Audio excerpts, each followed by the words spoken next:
I'm going to give you guys a quick coop tour. There are some of the lovely ladies. Yeah.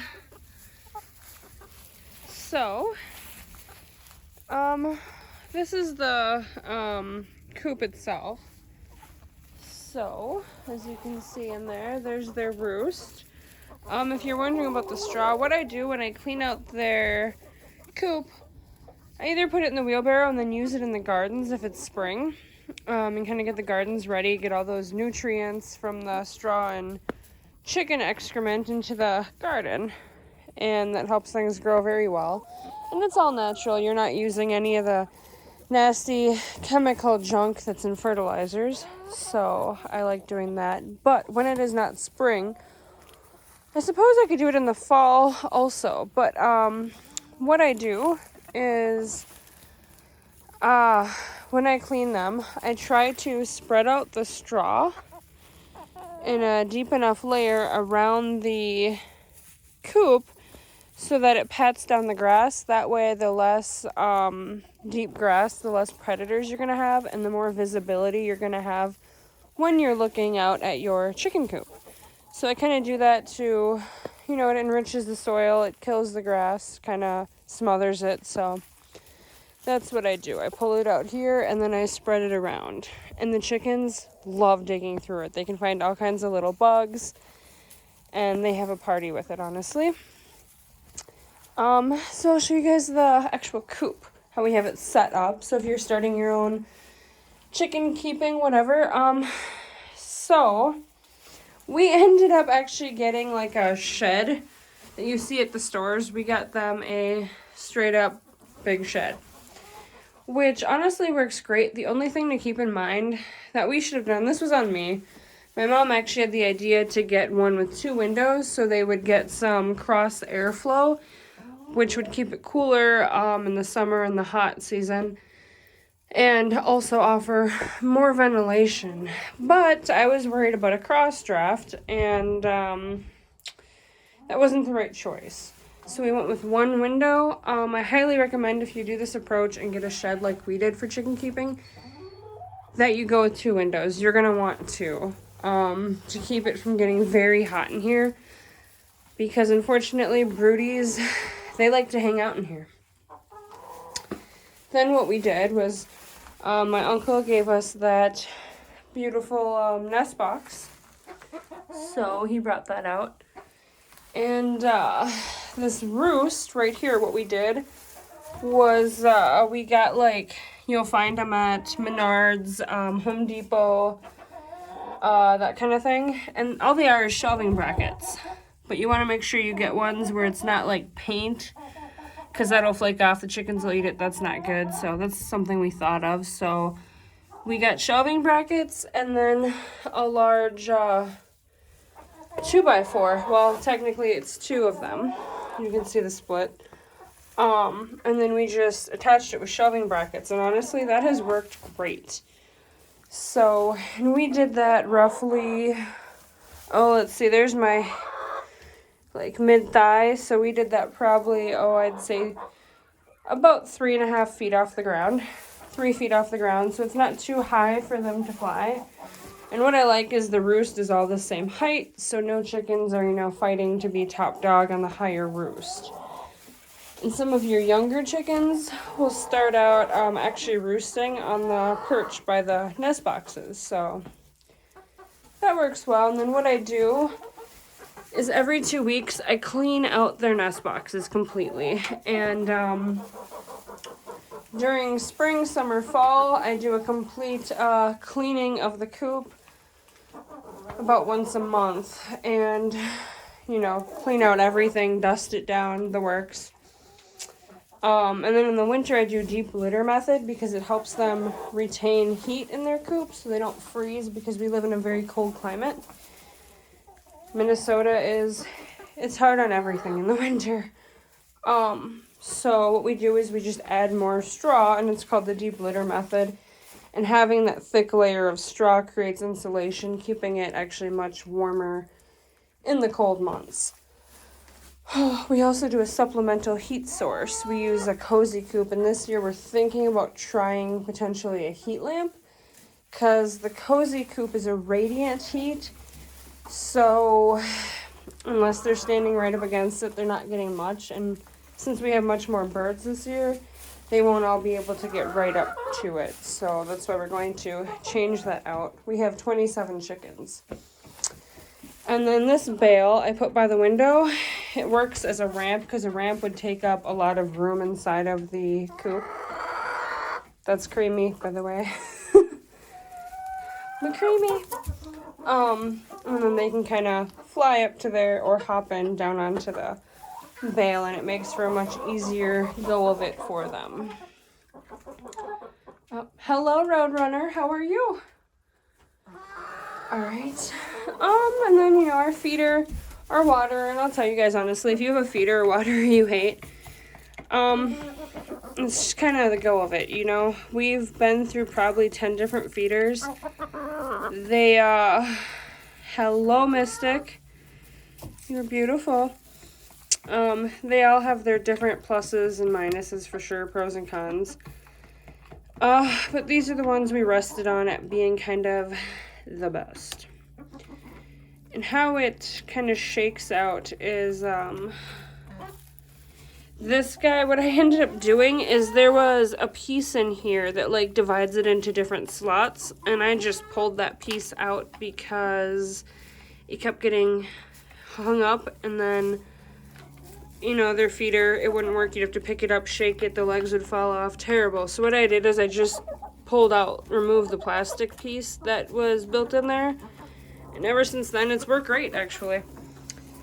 And then, this guy, their waterer, I clean it out constantly and replace their water, do the whole nine, but straw does get in it. You know, you could raise it up higher, I suppose. In the winter, I use a heated water base, but I'm thinking if we do the heat lamps, I won't actually need to go heated water base, because ideally it won't get quite that cold in the coop to have their water frozen. And I also haul out, and then I can also haul out hot water. So it's kind of my system. The heated water base, it's a beast. It's leaky, and it functions at best half the time, to be honest. So, you know, and I do like this water quite a bit compared to other waterers, and you can't use it with a heated water base because it is plastic. Some people say you can. I personally, I guess I wouldn't. I wouldn't want to take that risk of them ingesting melting plastic. So that is our coop setup. And then out here, I only let them free range when we're out here with them. I used to free range them all the time, and we had 30 chickens at the time, and the neighbor's dogs got into our yard and they killed all of our chickens except 6. So it was very traumatic. My daughter was brokenhearted because they're our pets. We don't eat these chickens. They're our babies, our pets. You know, we do get the eggs from them and that kind of thing, but they are laying hens, and their purpose is being pets, so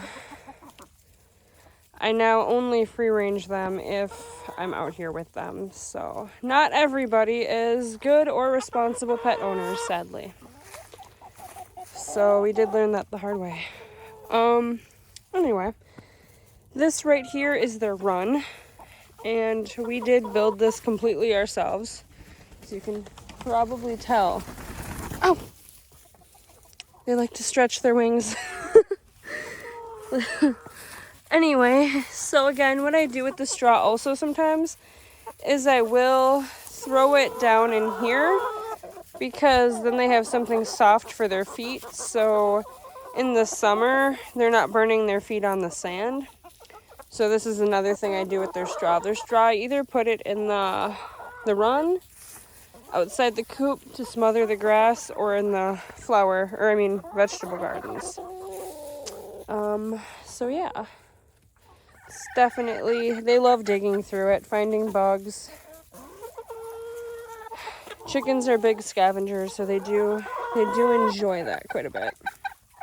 I won't lie, this run was not easy to build. It was definitely labor intensive. And I wouldn't recommend ever using poultry wire on the roof, because if you live in a climate where you don't get snow, it'll be totally fine. But if you do live in a snowy, cold climate, it doesn't work.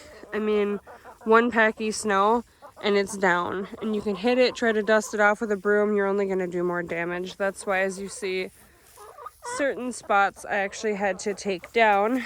That I cut down last winter when the snow just ripped it down.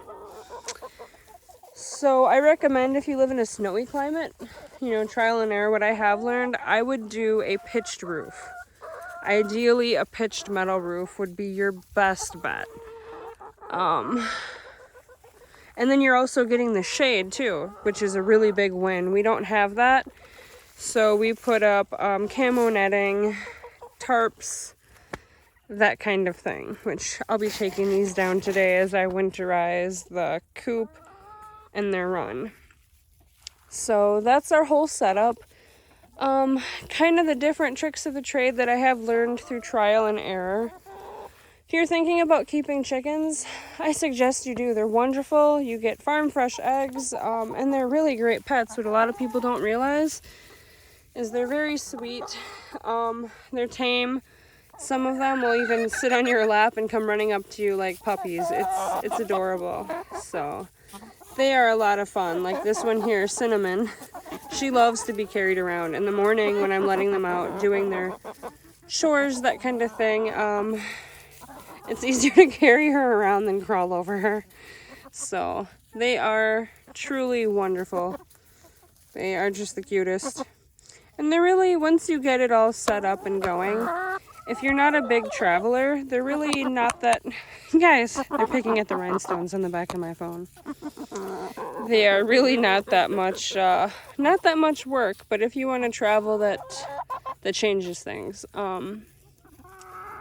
Yeah, so they're pretty fun, aside from cleaning them, making sure they have fresh food and water, giving them some attention, you know. It's not too much once you get your setup set up. And you, of course, want to predator proof so you don't have any digging predators. We've been very lucky on that. We also, this right here, we put under here so things that can get in from the outside to under the coop, they can't get in their run. So, and chickens, they like to dig. So they'll dig and they can get stuck under things. So this is an old feeder that didn't work great, so here it is blocking. And then we actually have wire that runs along outside to keep any predators from digging underneath. So that has worked so far so good. The only thing we have had dig and end up in the chicken run is gophers. And that's because, you know, they might start from out there, go under, and then pop up. Because our wire on the outside is, what is it? It's about 2 feet. So 2 feet of predator protection on the outside that now is under the grass. The grass has grown over, which has seemed to work very well. Like I said, we've only had gopher issues, and they don't eat chickens. It's just a matter of hoping nothing follows through the gopher tunnels after them. So what I do is I just level the mounds, and then that kind of takes care of it. Also, I noticed they do it far less now, having the straw down in here, so I recommend doing that. But they are truly a joy. So I hope this video has been helpful for you if you are looking for a new setup or are looking to get into chicken keeping. Have an awesome day, guys.